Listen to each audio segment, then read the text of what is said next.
What is up, everyone? It's Monday again, so you know what that means. Time for another Monday metagame update.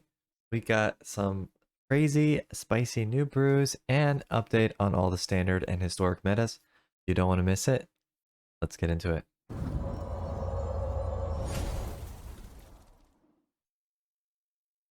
All right, folks. Well, today is a little bit of a slow day for the tournaments, so we're going to focus mostly on the meta for standard, best of one, best of three, historic, and some spicy brews coming out of Twitter today. And we'll start here with the standard untapped.gg lists. Uh, it's a little bit still not great for the best of one format for what it's showing.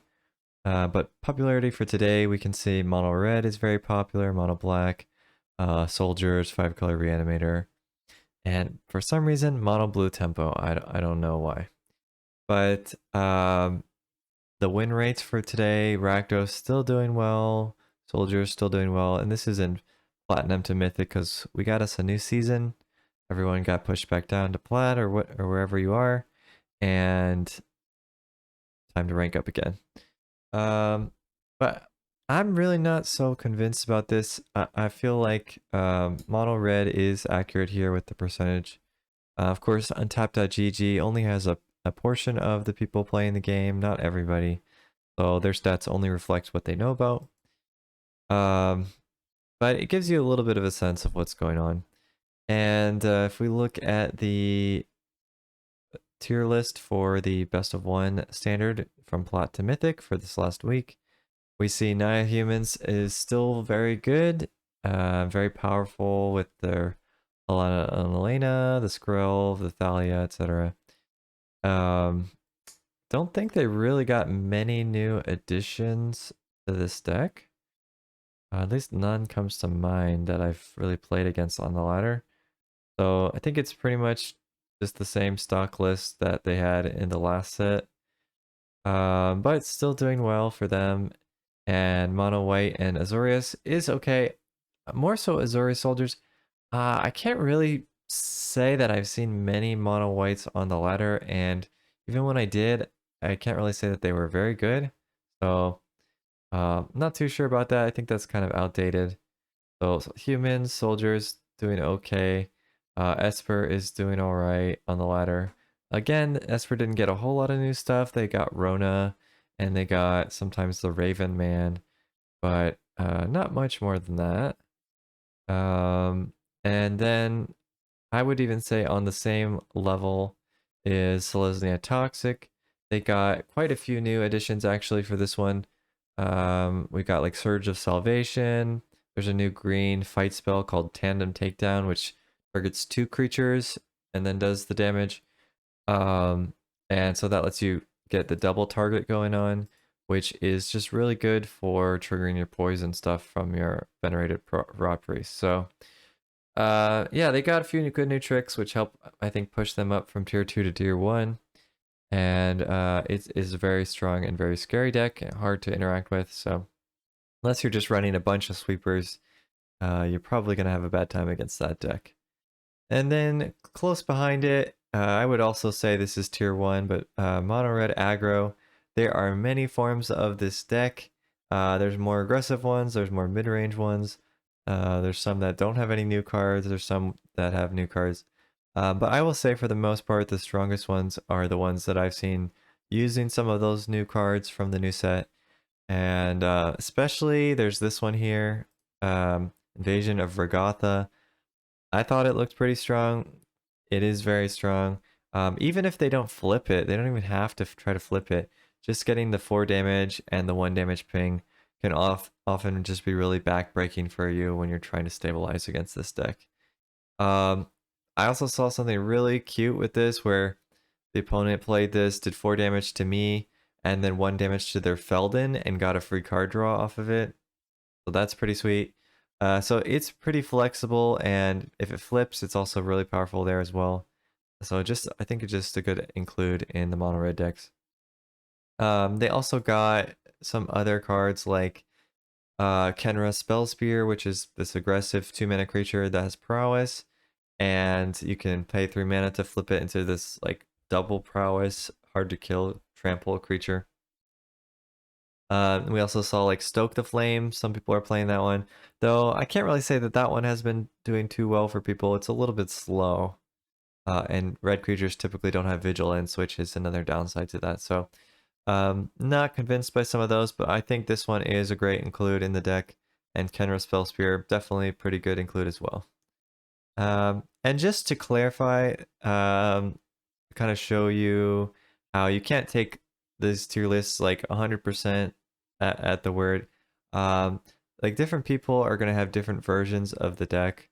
So if you go into these stats, even though that the average is 55%, you can see that some of the decks are just performing much better than others. Like this one is 60% win rate. This is running the Bloodfeather Phoenix. So the new Phoenix that reanimates whenever you basically burn the opponent's face and pay 1 red mana. Yeah, that has been scary sometimes when I've seen it, especially when you have a lot of cards going face. Even Kumano can trigger it. No, I lied. Sorry, instant or sorcery. So any of these 12 cards here, you point it at the opponent's face, or maybe even cast your Bloodthirsty Adversary, point it at the face, and you know, you can get your Phoenix back. Haven't really seen this one, but I guess it's doing well for this person. You know, with the sack and fling at the opponent's face kind of thing. Yeah, pretty interesting. But of course, you know, since it's an average, there's going to be some that are doing worse. These are kind of like the stock lists from the last season. Though this one has the Invasion of Regatha. I guess if we look at like the low ball ones, 50%. I think this one might just be trying to do too much. And Ren's Resolve, Bloodfeather Phoenix. They have a Jaya in here. They have a Stoked Flames. I think they're trying to go too big, and it's hurting their win chances. You just got to be streamlined and get in there and do the damage. So anyway, that's my point. Is don't always take this at 100% for what it is, because different decks are going to have higher win rates than other decks, and of course, there's also how you play the deck matters a lot too. So just another few, like Dimir in general hasn't been doing very well in Best of One, but you can find a few decks that do okay, like the Shark decks with Tezzeret and Shieldred and stuff like that. So if you really like an archetype, you can probably find a build of the deck that is doing pretty well. And another example, Reanimator decks. So while on the meta list, it's for 52%, you can see here that certain versions of the deck are sitting at almost a 60% win rate. All right. Yeah, so that was just to give you guys kind of an understanding of this tier list right now is not super settled. It's still early in the season, and even decks that show like a somewhat lower percentage on this, like 52%, there's probably a few builds of this Jeskai control which are close to 60, and there's some that are lower. So you just got to find the right version of the deck. Let's go ahead and look at the best of 3 meta. So this one is Rakdos, 5-color Reanimator, Grixis midrange, Esper Legends, all of those good stuff. So they're about what they were before. I think Esper got a little bit better, so it's doing quite well. It was already pretty much the best deck, and now it's just even better. And Rakdos got a little bit better. They got Chandra in there, but I wouldn't say it got much better, and I honestly feel like Grixis did get a lot better. So I think this is going to change. I think Esper and Grixis are kind of fighting for the top spot right now in the best of 3 format. 5-color Reanimator, also very good. They got a lot of new additional cards like Atali and a few other reanimation spells. So my guess would be we see Esper, we see Grixis, we see 5-color Reanimator as your like top 3 decks in best of 3 for pretty much the rest of the format, unless some crazy new brew comes out. But that's just my guess. Yeah, I guess Jeskai Control seems to be doing pretty well. Domain decks are doing well. Hitotsugu versions of Grixis are doing pretty well. I think this is probably the ones without Invoke Despair running the multiverse. So Invoke Despair is still a very good card. So this one's just slightly worse without it, it seems like. All right, but that's kind of best of 3 overall. So in historic, um, there's been a few new decks that have kind of cropped up. So we got Demir Mill, which is gotten a lot of new cards recently. Even with the some of the ninjas got some upgrades, making Demir Mill even better. So that has been getting better and better. You see here, it's almost a 60% win rate as well. Though Rakdos is still too powerful in historic with the Crucius card. Just really oppressive, honestly, and I hope that they will ban it or nerf it or something at some point. Just very annoying to play against. And there's not a whole lot of good removal that you can afford to run that lineups well against it. So I'm hoping they'll either change it to like a 3/2 or something so that it's a little bit easier to kill that Crucius guy. But aside from Demir Mill, there has been a couple other cool historic decks popping up. So, like I mentioned, Ninjas got buffed, and so the Ninjas deck really shot up through the roof. So it's also almost about 60% win rate right now. We also saw this Sultai Dredge deck, which was doing pretty well previously, now doing even better. I think people have kind of fine-tuned the list a little bit more. Prized Amalgam, Narcomoeba, Creeping Chill, Silver Smoke Ghoul, and a bunch of just self-mill cards. And this deck is pretty scary. If you don't have good graveyard hate, it's really going to do some numbers on you. So definitely nothing to scoff at. It's quite the deck now. And the rest is pretty standard. You know, we got elves, we got the Coco decks, we got Is It Phoenix, we got goblins, and then the king is still Rakdos with Crucius. Very, very annoying deck. So, yep, that's historic meta for you right now. But if you love ninjas, now's your chance. It's good. Get out there and have some fun. All right, time for the spicy brew. So as I mentioned, no tournaments this weekend. It's been a pretty slow weekend. So yeah, none for this weekend, but we'll look at some of the cool brews. There's quite a few that people have been getting to Mythic with. And yeah, let's jump into it. All right, so this first one, this person got to Mythic with this deck. Kind of interesting. I've never really seen anybody try something like this, but it did well for them. Basically, it's kind of like a, I don't know, get underneath the mirror deck with some nice, powerful top end cards. Invoke Despair, of course, very good. Kotose is very good. Vraska. And then they have this 2 mana, forget the name of it, something like Spells Thief, I think. It's like a 2 mana, 2/1 unblockable. Whenever it attacks and does damage, it gives an oil counter. And then when you've got, no, I take that back. Whenever you cast a spell, it gets an oil counter. Whenever it deals combat damage to an opponent, you can remove 2 oil counters and copy the next spell that you cast. Um, so I think it's mostly there because it's unblockable, and so you can swing in with some damage every turn. And then I guess you can also proliferate a little bit, and you can copy the proliferate, or you can copy your removal spell or things like that. Um, so honestly, yeah, kind of a crazy deck. They're not even running that many battles or anything like that. And they don't have a whole lot that they're proliferating, except for maybe Bankbuster. So not really sure, but somehow this configuration of just like unblockable creatures with some protection and a lot of removal was enough for this person to get to Mythic. So pretty cool stuff. Um, yeah, I don't know. I kind of like this playstyle, so maybe it's something I can try out. But I don't have a whole lot of luck with these like tempo-ish decks, so we'll see. But yeah, pretty cool. All right, next one. This is oh, this is actually a historic deck. Sorry, I got a little bit out of order. But somebody's been having fun. Oh, Explorer. Okay. But you can do the same thing in historic. I don't even know if any of these cards are Explorer only. I don't think so. So you could definitely play this in historic. You've got Sorin and you've got Galta and Maverin. This is one of the new cards. So Sorin lets you play a vampire from your hand onto the battlefield for free. And so usually people were using Champion of the Dusk to just draw a bunch of cards.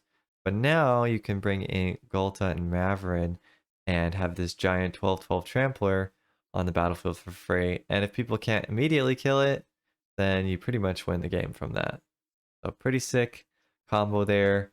I know people were complaining about it like the first few days after the release, so we'll see. Yeah, I don't know if people are really trying this in historic, but this deck, none of these cards are not in historic, so I don't see why you couldn't just play this straight up in historic. Anyway, yeah, cool. So yeah, give it a shot if you like vampires or if you like big creatures. Um, Seems like it could be good. All right, the next one, this is another mythic deck. This is kind of a tokens deck, kind of, it's like a little bit between tokens and mono white control. This is making use of that new saga, the invasion of, uh, ooh, I'm drawing a blank on the name, not Arcadia. All right, let's look it up real quick because should have done this before, but this is one of the ones I really love. This is a blue battle, 3 mana, and it makes 2 tokens. Yeah, this one, Segovia. So Invasion of Segovia.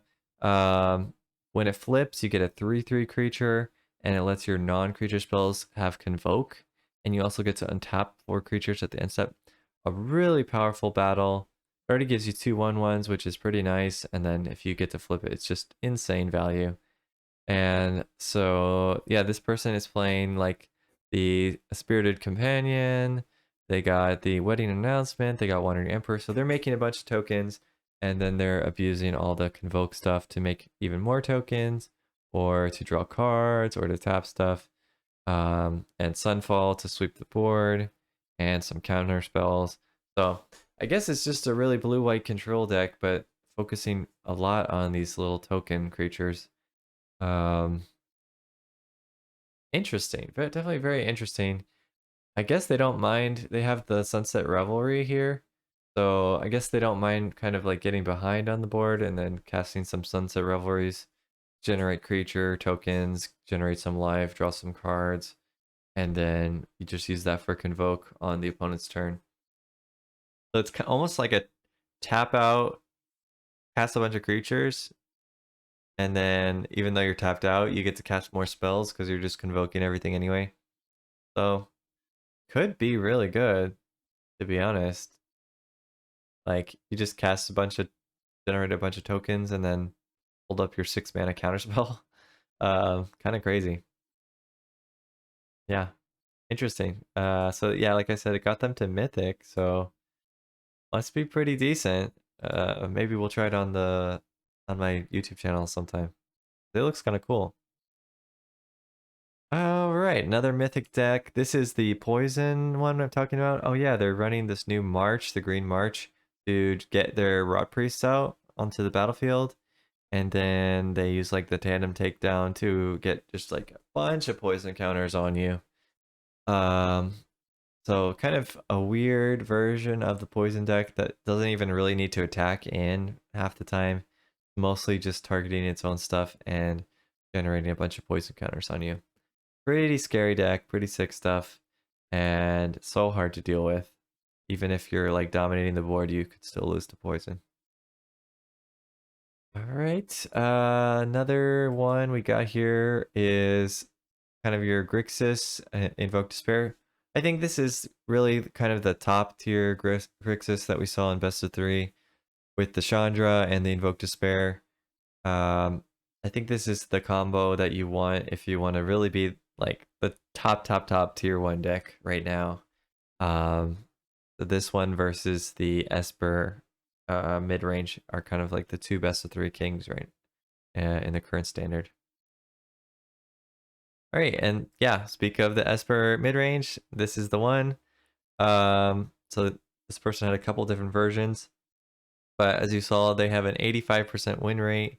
And I saw even before this, they were on another huge win streak before this one. So uh, they are doing pretty sick. Sorry, I think there was an English version somewhere. Yeah, there we go. So basically, same as what we saw before, but they're running Rona and they're running some Raven Man.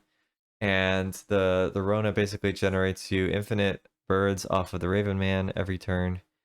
So it's just kind of free value there if you get that. And the rest of it's pretty standard Esper stuff. Raffine, Urtai, Shieldred, AO, etc. I guess the only other cool combo with this is Rona can discard your Denic and you still have a creature. Rona can just cycle any cards and it's going to trigger your Shieldred. And then as I already mentioned, Rona is going to make you birds with the bird ban. So yeah, it just kind of got some decent improvements from before. So it was already scary, now it's even scarier. And they don't even have to run many removal spells because everything in the deck is hard to deal with. So they don't have to worry about being the one killing stuff. Pretty crazy, pretty crazy. But yeah, that's Esper.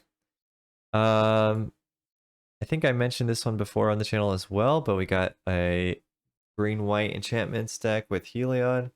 Heliod helping you to get back your enchantments.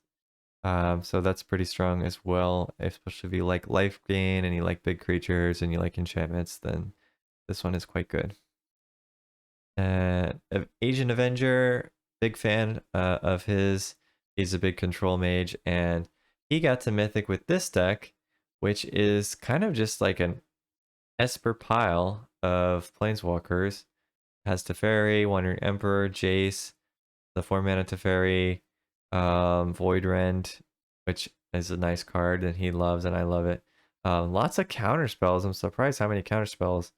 And then Realm Breaker, that's another really crazy one in here. To mill the opponent sometimes and get you some land drops. Really crazy, honestly. And then the other key new card, Elspeth's Smite. This is, I won't say it's a better cut down. I definitely don't think it's a better cut down. But sometimes that exile effect on there and the fact that it's 3 damage can hit more things than the cut down can hit.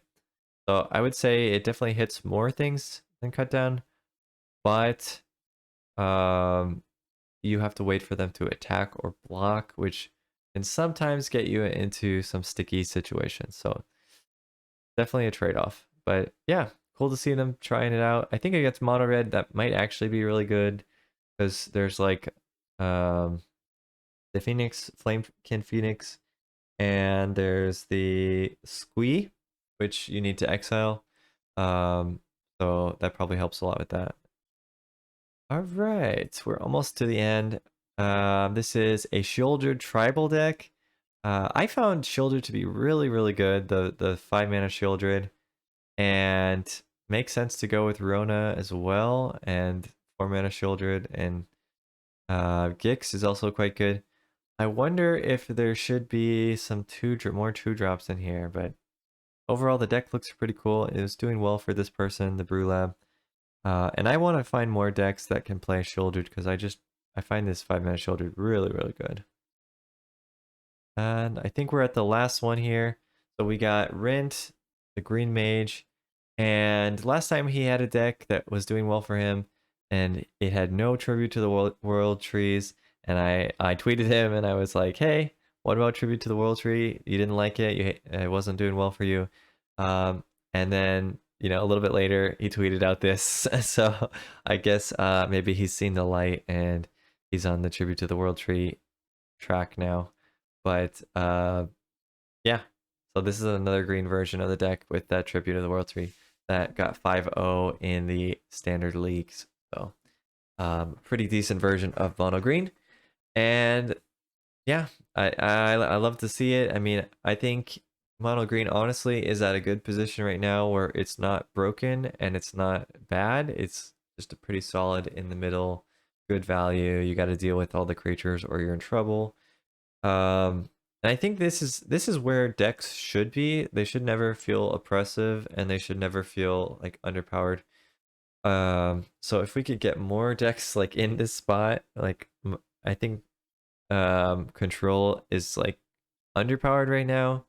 I would even say that there's some decks that got pushed, maybe soldiers, that's a little bit overpowered. They try to give it too much value instead of just letting the synergy do its work.